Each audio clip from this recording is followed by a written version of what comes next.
In a hole in the ground there lived a hobbit. Not a nasty, dirty wet hole filled with the ends of worms and an oozy smell, nor yet a dry, bare, sandy hole with nothing in it to sit down on or to eat. It was a hobbit hole, and that means comfort. It had a perfectly round door like a porthole, painted green with a shiny yellow brass knob in the exact middle. The door opened on to a tube-shaped hall like a tunnel, a very comfortable tunnel without smoke, with paneled walls and floors tiled and carpeted, provided with polished chairs and lots of pegs for hats and coats. The hobbit was fond of visitors. The tunnel wound on, going fairly, but not quite straight into the side of the hill. The hill has all the people for many miles around it, and many little round doors opened out of it, first on one side and then on the other, not going upstairs for the hobbit. Bedrooms, bathrooms, cellars, pantries, lots of these, and wardrobes. He had a whole room devoted to clothes. Kitchens, dining rooms, all were on the same floor, and indeed on the same passage. The best rooms were all on the left-hand side going in, for these were the only ones to have windows, deep-set, round windows looking over his garden, and meadows beyond sloping down to the river. This hobbit was a very well-to-do hobbit, and his name was Baggins. The Bagginses had lived in the neighborhood of the hill for time out of mind, and people considered them very respectable, not only because most of them were rich, but also because they had never had any adventures or did anything unexpected. You could tell what a Baggins would say on any question without the bother of asking him. This is a story of how a Baggins had an adventure, and found himself doing and saying things altogether unexpected. He may have lost the neighbor's respect, but he gained, well, you will see whether he gained anything in the end. The mother of this particular hobbit. What is a hobbit? I suppose hobbits need some description nowadays, as they have become rare and shy of the big people, as they call us. They are, or were, a little people, about half our height, and smaller than bearded dwarves. Hobbits have no beards. There is little or no magic about them, except the ordinary everyday sorts of which them to disappear quietly and quickly when large stupid folk like you or me come blundering along, making a noise like elephants which they can hear a mile off. They are inclined to be fat in the stomach. They dress in bright colors, chiefly green and yellow. Wear no shoes, because their feet grow natural leathery soles and thick warm brown hair like the stuff on their heads, which is curly. Have long, clever brown fingers, good-natured faces, and laugh deep, fruity laughs, especially after dinner, which they have twice a day, when they can get it. Now, you know enough to go on with. As I was saying, the mother of this hobbit, Bilbo Baggins, that is, was a famous belladonna Took, one of 3 remarkable daughters of the Old Took. Head of the hobbits who lived across the water, the small river that ran at the foot of the hill. It was often said in other families that long ago one of the Took ancestors must have taken a fairy wife. That was, of course, absurd, but certainly there was still something not entirely hobbit-like about them. And once in a while, members of the Took clan would go and have adventures. They discreetly disappeared and the family hushed it up, but the fact remained that the Tooks were not as respectable as the Bagginses, though they were undoubtedly richer. Not that Belladonna Took ever had any adventures after she became Miss Bungo Baggins. Bungo, that was Bilbo's father, built the most luxurious hobbit hole for her, partly with her money, that was to be found either under the hill or over the hill or across the water, and they remained to the end of their days. Still, it is possible that Bilbo, her only son, although he looked and behaved exactly like a second edition of his solid and comfortable father, got something a bit queer in his makeup from the Took side. Something that only waited for a chance to come out. The chance never arrived until Bilbo Baggins was grown up, being about 50 years old or so and living in the beautiful hobbit hole built by his father, which I have described for you, until he had in fact apparently settled down, immovably.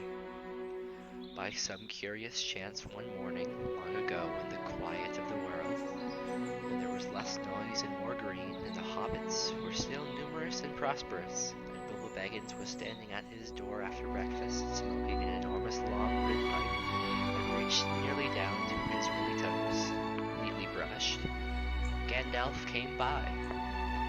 Gandalf!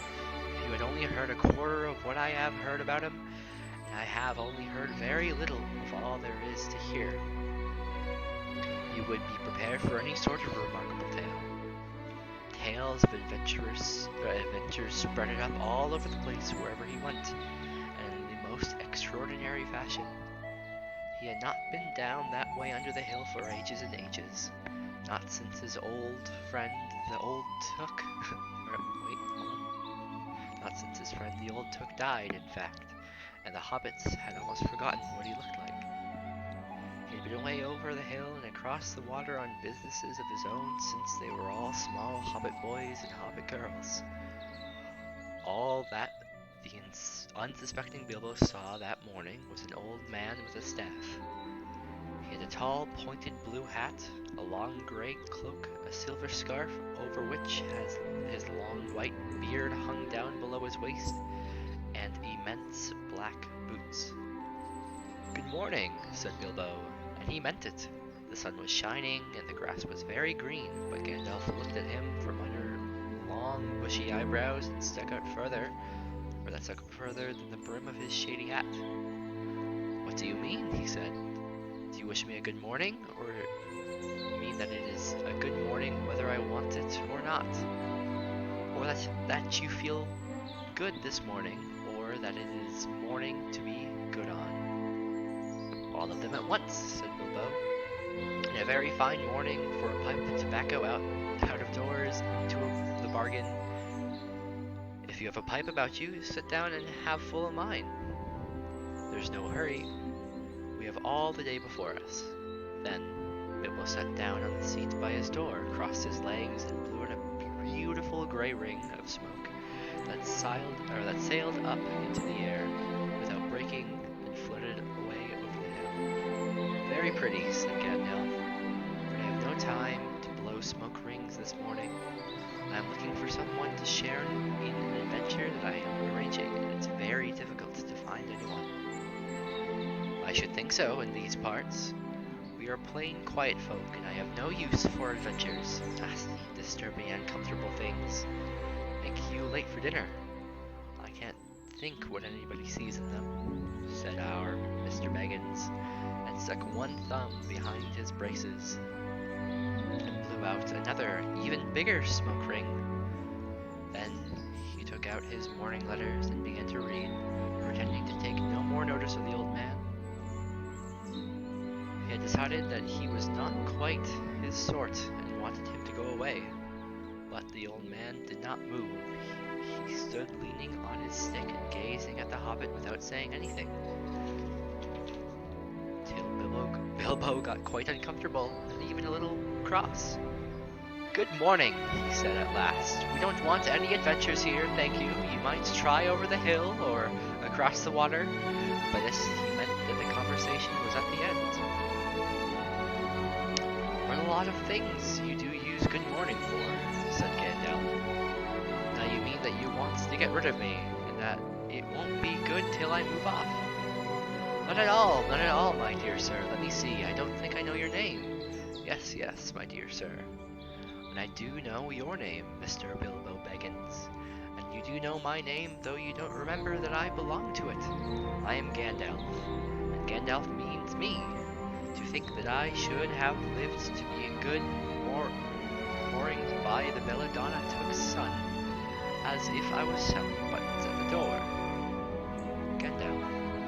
Gandalf, Good gracious me, not the wandering wizard that gave old Took a pair of magic diamond studs that fastened themselves and never came undone till ordered. Not the fellow who used to tell such wonderful tales at parties about dragons and goblins and giants and the rescues of princesses and the unexpected luck of a widow's son. Not the man that used to make such particularly excellent fireworks. I remember those. Old Took used to have them on Midsummer's Eve, splendid. They used to go up the great lilies and snapdragons and laburnums of fire and hang in the twilight all evening. You will notice already that Mr. Baggins was not quite so prosy as he liked to believe. Also that he was very fond of flowers. Dear me, he went on, not the Gandalf who was responsible for so many quiet lads and lasses going off into the blue for mad adventures. Anything from climbing trees to visiting elves, or sailing in ships sailing to other shores. Bless me, life used to be quite you used to upset things badly in these parts once upon a time. I beg your pardon, but I had no idea you were still on business. Where else should I be? Said the wizard. All the same, I am pleased to find you remember something about me. You seem to remember my fireworks kindly, at any rate, and that is not without hope. Indeed, for your grandfather, Took's sake, and for the sake of poor Belladonna, I will give you what you've asked for. I beg your pardon? Well, I haven't asked for anything. Yes, you have. Twice now. My pardon. I'll give it to you. In fact, I'll go so far as to send you to this adventure. Very amusing for me, very good for you, and profitable too, very likely, if you ever get over it. Sorry, I don't want any adventures, thank you. Not today, good morning, but please come to tea any time you like. Why not tomorrow? Come tomorrow, goodbye. With that, the hobbit turned and scuttled inside his round green door and shut it as quickly as he dared, not to seem rude. Wizards, after all, are wizards. What on earth did I ask him to tea for? He said to himself. As he went to the pantry, he had only just had breakfast, and he thought a cake or two and a drink of something would do him good after his fright. Gandalf, in the meantime, was still standing outside the door and laughing long but quietly. After a while, he stepped up, with the spike on his staff scratched a queer sign on the hobbit's beautiful green door, and he strode away. Just about the same time when Bilbo was finishing his second cake and beginning to think that he had escaped the ventures very well. The next day, he had almost forgotten about Gandalf. He did not remember things very well unless he put them down on his engagement tablet. Like this. Gandalf, tea, Wednesday. Yesterday, he had been too flustered to do anything of this kind. Just before tea time, there was a tremendous ring on the front doorbell, and then he remembered. He rushed to put on the kettle and put another cup and saucer, an extra cake or two, and ran to the door. I am so sorry to keep you waiting, he was going to say, when he saw that it was not Gandalf at all. It was a dwarf with a blue beard tucked into a golden belt, very bright eyes under his dark green hood. As soon as the door was opened, he pushed inside, just as if he had been expected. He hung his hooded cloak on the nearest peg. Dwalin, at your service, he said with a low bow. Bilbo Baggins, at yours, said the hobbit, too surprised to ask any questions for the moment. The silence that followed had become uncomfortable. He added, I'm just about to take tea. Pray come and have some with me. A little stiff, perhaps, but he meant it kindly. And what would you do if an uninvited dwarf came and hung his things up on your hall without a word or explanation? They had not been at table long. In fact, they had hardly reached the third cake when there came another, even louder ring at the bell. Excuse me, said the hobbit, and went off. And off he went to the door. So, have got here at last. That was what he was going to say to Gandalf this time. But it was not Gandalf. Instead, there were a very old-looking dwarf on the step with his white beard and scarlet hood, and he, too, hopped inside as soon as the door was open, just as if he had been invited. I see they have begun to arrive already, he said, when he caught sight of Dwalin's green hood hanging there. He hung his red one right next to it. Balin, at your service, he said, his hand on his breast. Thank you, said Bilbo with a gasp. It was not the correct thing to say, but they have begun to arrive had flustered him badly. He liked visitors, but he liked to know them before they had arrived, and preferred to ask them himself. He had a horrible thought that the cakes might run short, and then he, as the host, he knew his duty to stuck to it, however painful. He might have to go without. Come along and have tea, he managed to say after taking a deep breath. A little beer would suit me better. If it is all the same to you, my good sir, said Balin with the white beard. But I don't mind some cake. Seed cake, if you have any. Lots! Bilbo found himself answering, to his surprise, and he found himself scuttling off to the cellar to fill a pint beer mug, and then a pantry to fetch 2 beautiful round seed cakes, which he had baked that afternoon for his after-supper morsel. Then he got back to Balin and Dwelin, and when he got back, Balin and Dwelin were talking at the table like old friends. As a matter of fact, they were brothers. Bilbo plumped down the beer and cake in front of them, when loud came a ring at the bell again, and then another ring. Gandalf for certain this time, he thought as he puffed along the passage, but it was not. It was 2 more dwarves, both with blue hoods, silver bells, and yellow beards, and each of them carried a long bag of tools and a spade. And they hopped as soon as the door began to open. Bilbo was hardly surprised at all. What can I do for you, my dwarves, he said. Killy at your service, said the one, and Filly, added the other, and they both swept off their blue hoods and bowed. At yours and your families, replied Bilbo, remembering his manners this time. Dwelin and Balin here already, I see, said Killy. Let us join the throng. Throng? Thought Mr. Baggins. I don't like the sound of that. I really must sit down for a minute to collect my wits and have a drink. He had only just a sip in the corner while the 4 dwarves sat around the table and talked about mines and golds and trouble with the goblins and the depreciation of dragons and lots of other things which he did not understand. Did not want to, for they sounded much too adventurous when ding dong, ling dang, his bell rang again, as if some naughty little hobbit boy was trying to pull the handle off. Someone's at the door, he said, blinking. Some 4, I should say by the sound, said Fili. Besides, we saw them coming along behind us in the distance. The poor little hobbit sat down in the hall and put his head in his hands and wondered what had happened, and what was going to happen, and whether they would all stay for supper. Then the bell rang again, louder than ever, and he had to run to the door. It was not 4 after all, it was 5, and another dwarf had come along while he was wandering in the hall. He had hardly turned the knob before they were all inside, bowing and saying at your service one after the other. Dori, Nori, Ori, Owen, and Gloin were their names, and very soon 2 purple hoods, a grey hood, a brown hood, and a white hood were hanging on the pegs, and off they marched with their broad hands stuck in their gold and silver belts to join the others. Already it had almost become a throng.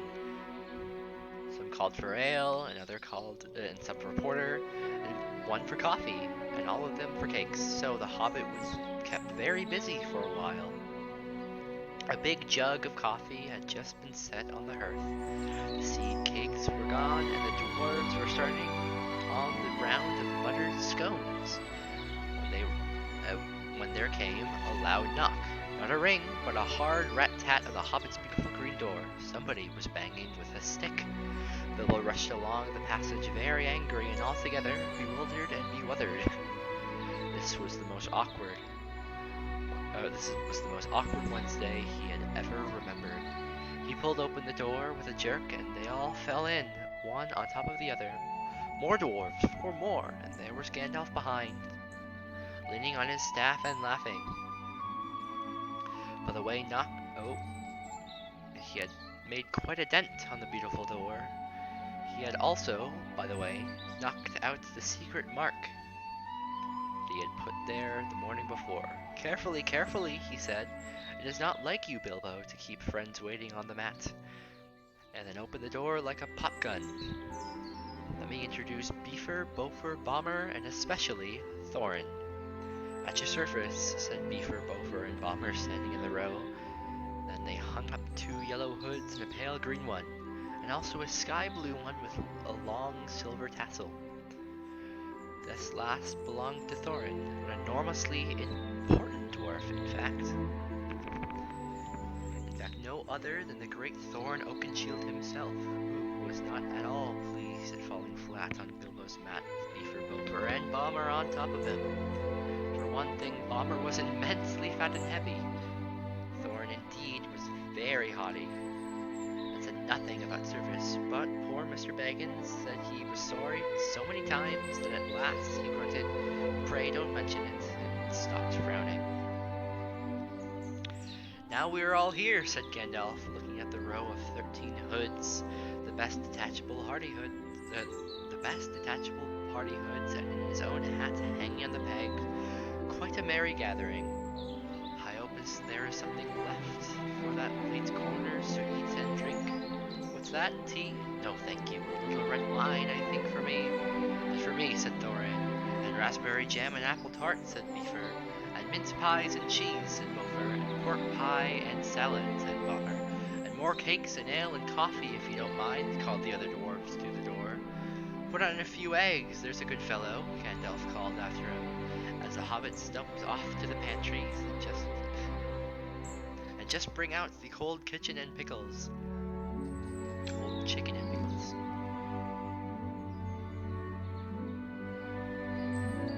Seems to know as much about the inside of my larders as I do myself, thought Mr. Baggins, who was feeling positively flummoxed and was beginning to wonder whether the most wretched adventure had not come right into his house.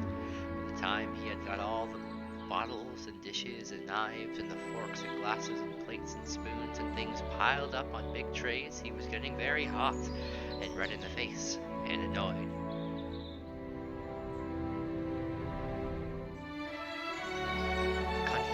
And bother these dwarves, he said aloud.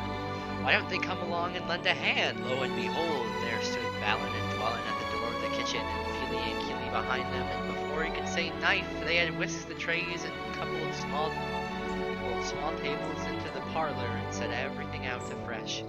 Gandalf sat at the head of the party with 13 dwarves all around, and Bilbo sat on a stool at the fireside, nibbling at a biscuit. His appetite was quite taken away, trying to look as if they were all perfectly ordinary and not the least an adventure.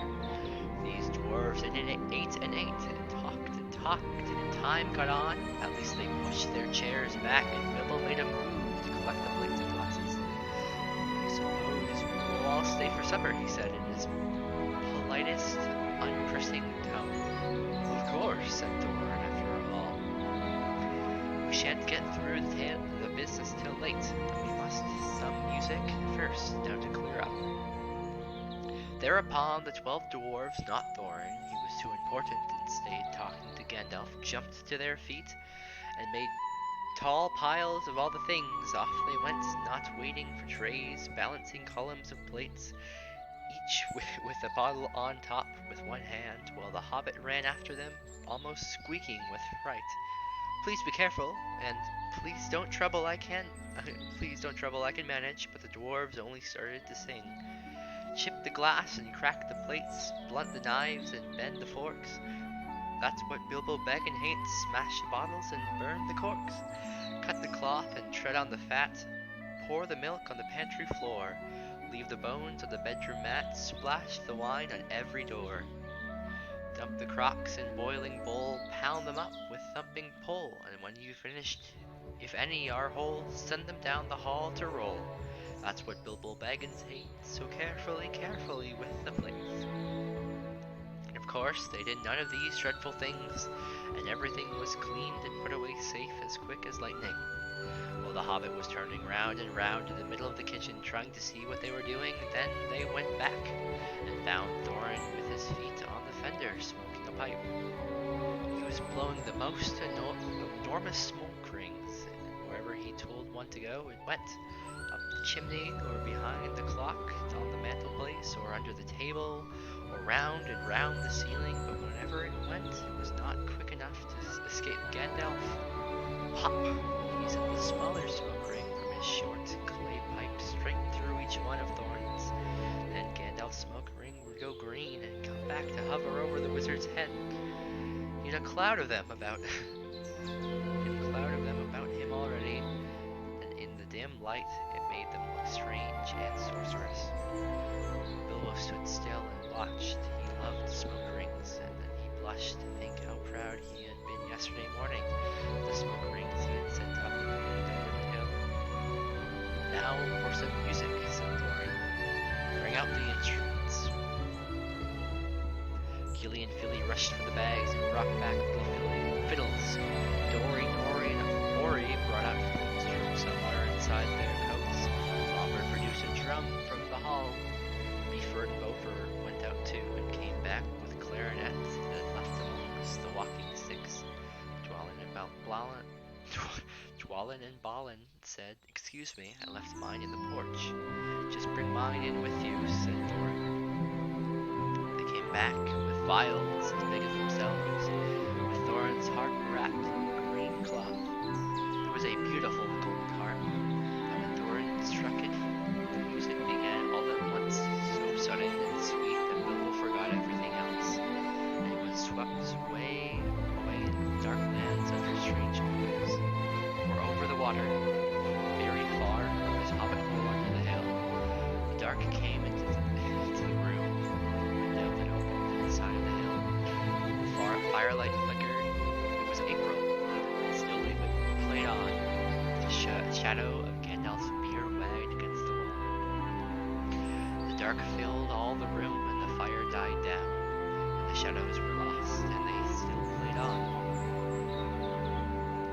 Suddenly, first one and then another began to sing as they played, deep-throated singing of the dwarves in deep places of their ancient homes, and this is like a fragment of their song, if it can be their song without their music. Far over the misty mountains cold, to dungeons deep and caverns old, we must away ere break the day, to seek the pale, enchanted gold. The dwarves of yore made mighty spells, while hammers fell like ringing bells, in places deep where dark things sleep in hollows hall beneath the fells. For ancient kings and elvish lore, there many a gleaming golden hoard they shaped and wrought, and light they caught to hide in gems on hilt of sword. On silver necklaces they strung, the flowering stars on crowns they hung, the dragon fire in twisted wire they meshed in light of moon and sun. Far over the misty mountains cold, to dungeons deep, caverns old, we must away ere break of day to claim our long forgotten gold. Goblets they carved there for themselves, and harps of gold for the land elves.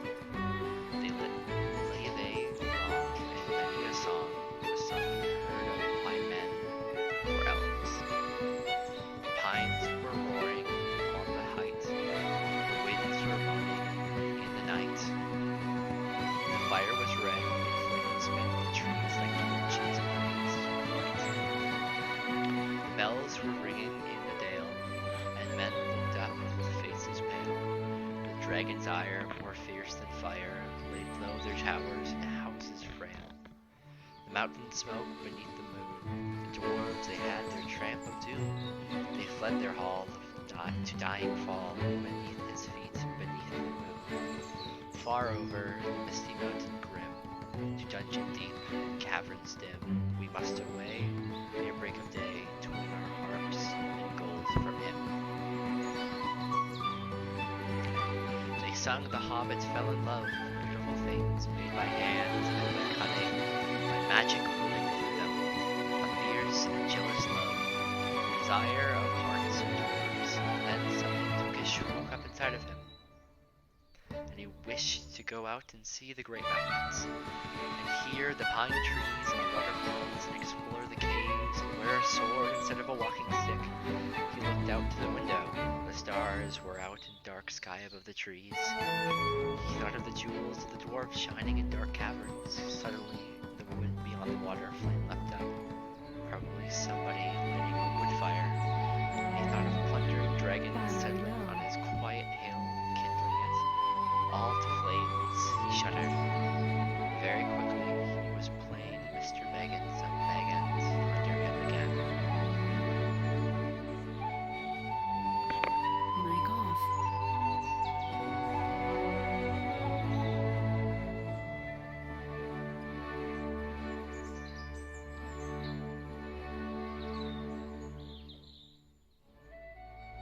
Charging battery. Mic on. He got up trembling. He had less than half a mind to fetch the lamp, and more than half a mind to pretend to, and go hide behind the beer barrels in the cellar, and not come out again till all the dwarves had gone away. Suddenly he found that the music and the singing had stopped. They were all looking at him, eyes shining in the dark. "Where are you going?" said Thorin in a tone that seemed to show that he guessed both halves of the hobbit's mind. "What about the little light?" said Bilbo apologetically. "We like the dark," said all the dwarves. "Dark for dark business. There are many hours before dawn."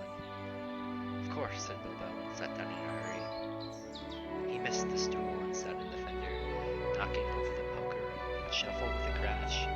"Hush," said Gandalf, "let Thorin speak." And this is how Thorin began. "Gandalf, dwarves, and Mr. Baggins, we are met together in the house of our friend and fellow conspirator, the most excellent and audacious hobbit. May the hair on his toes never fall out. All praise to his wine and ale." He paused for breath for a polite remark on the hobbit, but the compliments were quite lost on poor Bilbo Baggins. He was wagging his mouth in protest at being called audacious, and worst of all, fellow conspirator. Though no noise came out, he was so flexed, so Thorin went on. "We are met to discuss our plans, our ways, means, policies, and devices. We shall soon, before the dark of day, start in our long journey, a journey from which some of us, or perhaps all of us, except our friend and counselors, the ingenious wizard Gandalf, may never return. It is a solemn moment. Our object is, as I take it, well known to us all, to be estimable Mr. Baggins, and perhaps to one or two of the younger dwarves. I think I should rewrite maybe Gilly and Feely, for instance. The exact situation at the moment may require a little brief explanation." This was Thorin's style. He was an important dwarf. If he had been allowed, he would probably have gone on like this until he was out of breath, without telling anyone there anything that was not known already. But he was rudely interrupted. Poor Bilbo couldn't bear it any longer, and may never return, he began. He feel a shriek coming up inside of him, and very soon it burst out like the whistle of an engine coming out of the tunnel. All the dwarves sprang up, knocking over the table. Gandalf struck a blue light on the end of his magic staff, and it was the firework glare that the poor hobbit Bilbo could be seen kneeling on the hearth rug, shaking like a jelly that was melting. Then he fell flat on the floor and kept calling out, struck by lightning, over and over again. And that was all they could get out of him for a long time. So they took him and laid him out of the way in the drawing room sofa with his drink at his elbow. They went back to their dark business. "Excitable little fellow," said Gandalf as they sat down again. "Gets funny, queer fits, but he is one of the best. One of the best, as fierce as a dragon in a pinch. If you have ever seen a dragon in a pinch, you will realize that this was only a poetical exaggeration applied to any hobbit, even the old Took's great-granduncle Bulror, who was so huge for a hobbit that he could ride a horse. He charged the ranks of the goblins of Mount Graham in the Battle of Green Fields, and knocked their king Golfimble's head clean off with a wooden club. It sailed 100 yards through the air and went down a rabbit hole, and in the way the battle was won, and the game of golf invented at the same moment.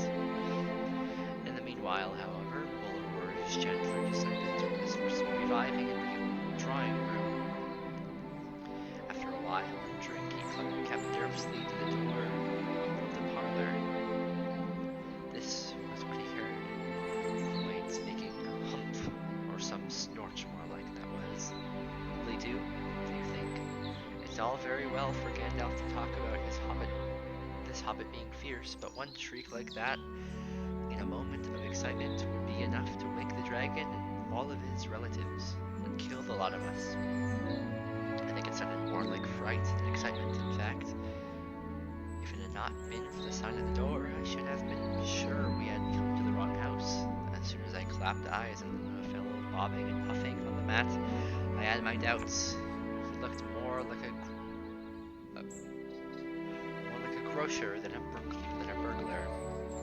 Then Mr. Baggins turned the handle and went on. The Took side had won. He suddenly felt he would go without bed and breakfast, and thought fierce. As for the little fellow bobbing on that, it almost made me really fierce.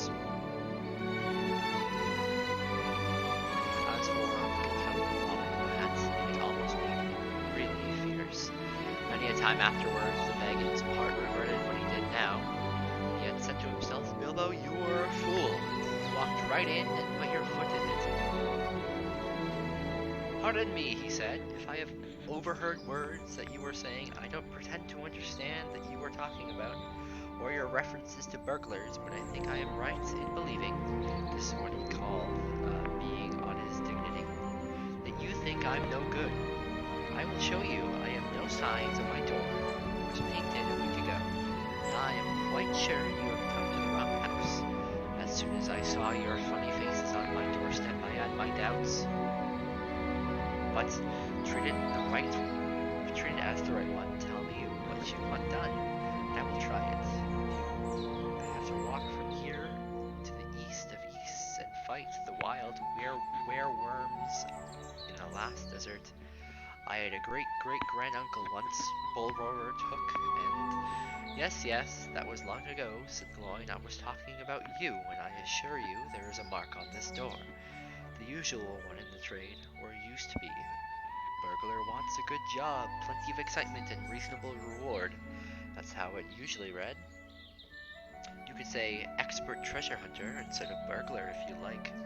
Some of them do. It's all the same to us.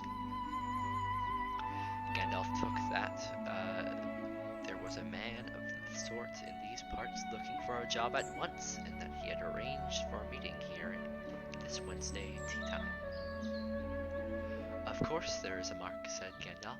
I put it there myself for very good reason. You asked me to find the 14th man for your expedition, and I chose Mr. Baggins. Just let anyone say I chose the wrong man or the wrong house, and you could stop at 13 and have all the bad luck you like, or go back to digging coal.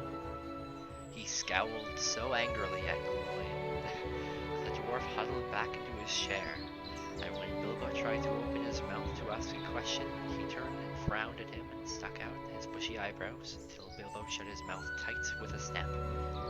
That's right, said Gandalf. Let's have no more argument. I have chosen Mr. Baggins, and that ought to be enough for all of you. If I say he is a burglar he is. Or, when the time comes, there's a lot more in him than you guess, and a deal more than he has any idea of himself. You may possibly all live to thank me yet. Now, Bilbo, my boy, fetch me the lamp, and let's have a little light on this. On the table in the light of the big lamp, with a red shade, he spread a piece of parchment rather like a map. This was made by Thror, your grandfather he said in answers to the dwarves' excited questions. It is a plan of the mountain. I don't see that this will help us as much, said Thorin, smoothly after a glance. I remember the mountains well enough, the lands about it, and I know where Mirkwood is, and the withered heath where the great dragon is bred. There is a dragon marked in red on the mountain, said Balin. But it will be easy enough to find him without that, if we ever arrive there.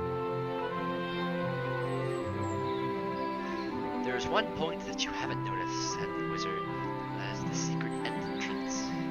You see that rune on the west side? The hand pointed to it from the other runes. That marks a hidden passage to the lower halls. Look at the map at the beginning of this book. It's the map at the beginning of this book. Oh, I see. I don't see.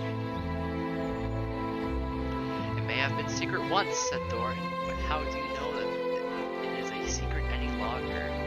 Old Smaug had lived there long enough to know to find out anything there is to know about those caves. He may, but he can't have used it for years and years. Why? Because it is too small. 5 feet high the door, and 3 may walk abreast, says the runes.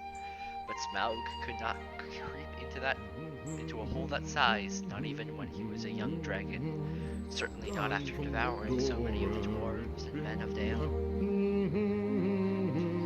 It seems a great big hole to me, squeaked Bilbo, who had no experience of dragons and only of hobbit holes. He was getting excited and interested again, so that he forgot to keep his mouth shut. He loved maps, and his hall there had a large one of the country round, with all his favorite walks marked on with red ink. How could such a large door be kept secret from everybody outside? Apart from the dragon, he asked. It was only a little hobbit, you must remember. In lots of ways, said Gandalf, but in lots of ways this woman has been hidden. We don't know without going to see. From what it says on the map, I should guess that there is a closed door which has been made to look exactly like the side of the mountain. It is the usual dwarves method. I think that is right, isn't it? Quite right, said Thorin. Also, went on Gandalf, I forgot to mention that with the map went a key, small and curious key. Here it is, he said, and handed to Thorin a key with a long barrel and intricate wards made of silver.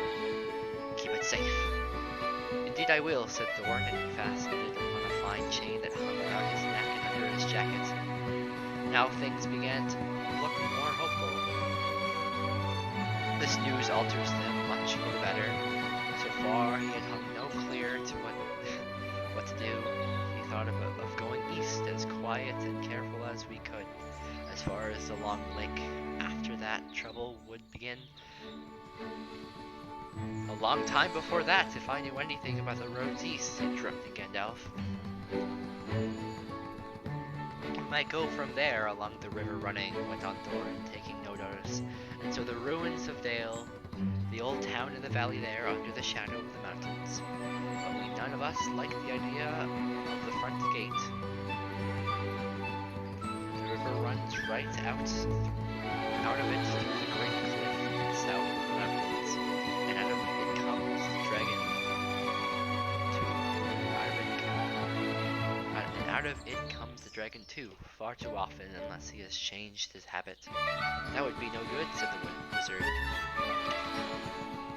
Not without a mighty warrior, even a hero.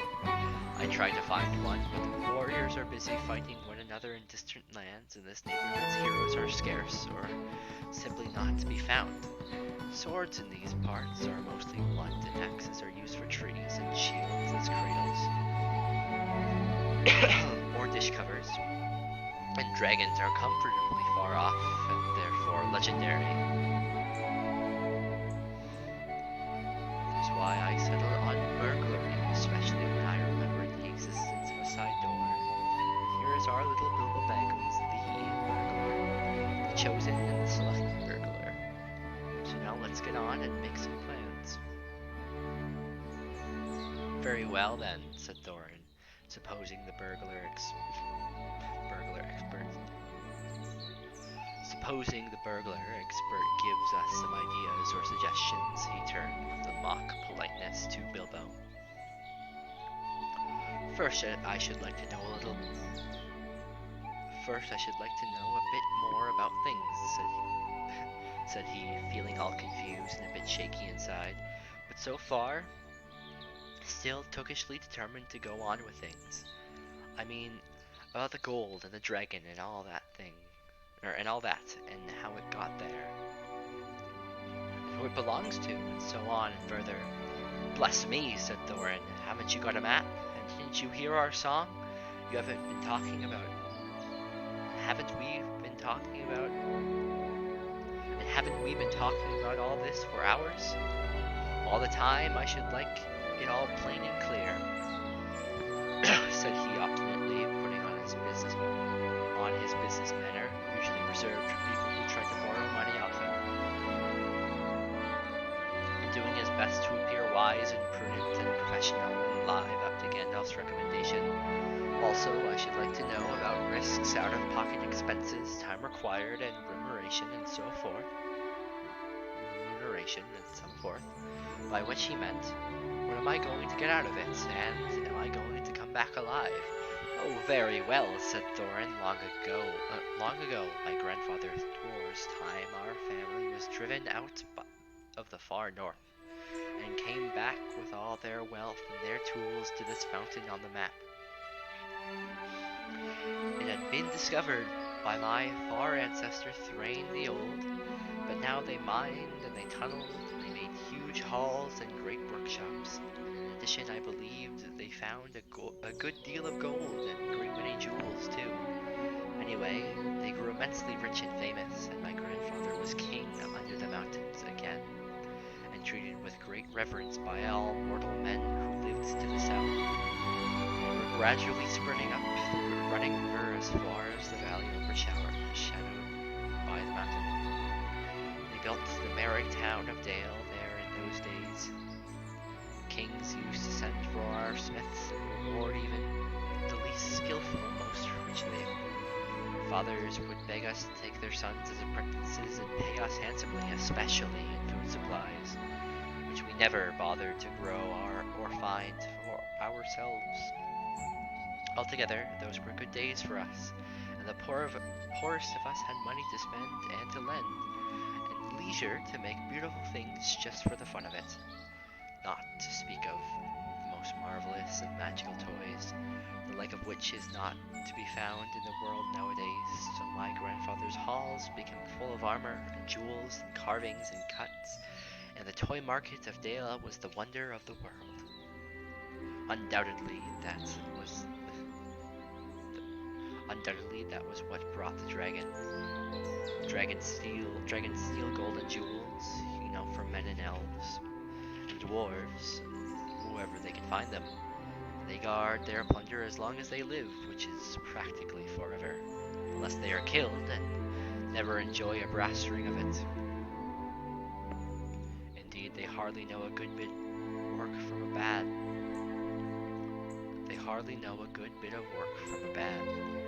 though they usually have a good notion of the current market value. They can't make a thing for themselves, and not even mend a loose scale at their armor. There were lots of dragons in the north in those days, and gold was probably getting scarce up there, with the dwarves flying south or getting killed, and all the general waste and destruction the dragons make, going from bad to worse. There was a most specially greedy, strong, and wicked worm called Smaug. One day he flew up into the air and came south. The first we heard of it was a noise like a hurricane coming from the north, and the pine trees and the mountains creaking and cracking with the wind. Some of the dwarves who happened to be outside, I was one, luckily, a fine adventurous lad in those days. I was always wandering about, and saved my life that day. Well, from a good way off, we saw the dragon settle on our mountain, and spun a flame. He came down the slope, and when he reached the woods, they all went up in fire. By the time all the bells were ringing in Dale and the warriors were arming, the dwarves rush out of their great gate, but there was the dragon waiting for them. None escaped that day. The rivers rushed up the stream, and fog fell on Dale. And in the fog, the dragon came on them and destroyed most of the warriors. The usual unhappy story, as it was too common in these days. Then he went back up and crept through the front gate, and round out all the halls and lanes and tunnels, alleys, cellars, mansions, and passages. After that, there were no dwarves left alive, and he took all their wealth for himself. Probably for that is the dragon's way. He has piled it all up in a great heap far inside, and sleeps on it for a bed. Later, he used to crawl out to the great gate, and come by night to Dale, and carry away especially maidens to eat, till Dale was ruined and all the people that are gone. What goes on there knows I don't know for certain, but I don't suppose anyone lives nearer to the mountains than the far edges of the long lakes nowadays.